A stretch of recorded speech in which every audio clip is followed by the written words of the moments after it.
que l'éducation d'une fille. La fierté d'un cœur qui s'est figuré qu'il vaut quelque chose. Et qu'avant de jeter au vent la poussière de sa fleur chérie, il faut que le calice en soit baigné de larmes, épanoui par quelques rayons de soleil entrouverts par une main délicate.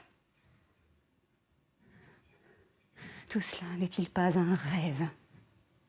Une bulle de savon que le premier soupir d'un cavalier à la mode doit évaporer dans les airs. Vous méprenez sur mon compte et sur celui de Célio. Qu'est-ce après tout qu'une femme? L'occupation d'un moment? Une coupe fragile qui renferme une goutte de rosée qu'on porte à ses lèvres et qu'on jette par-dessus son épaule? Une femme, c'est une partie de plaisir. C'est bien ça. Ne pourrait-on pas dire quand on en rencontre une? Voilà une belle nuit qui passe.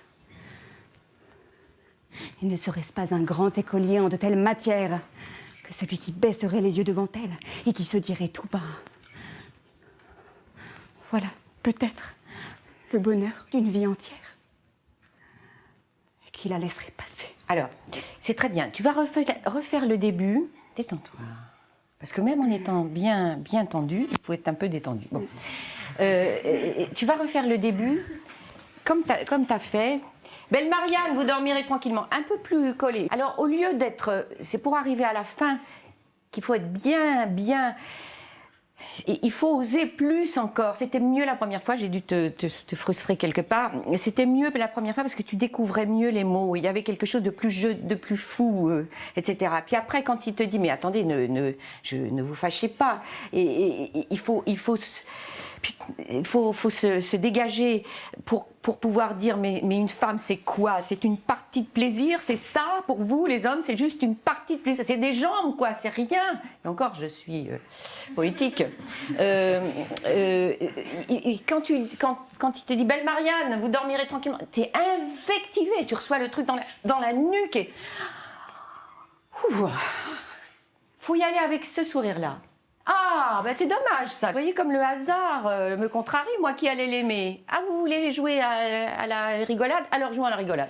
Demain matin, peut-être, j'étais à lui. Il faut vraiment y aller à fond pour pouvoir, à la fin.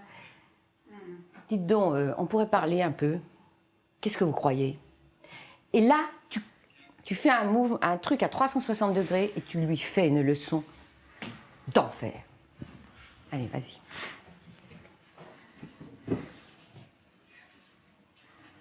Mais on est bien d'accord que cette manière d'aborder, etc., on a beau être en Italie, c'est quand même une manière de faire insupportable, quoi.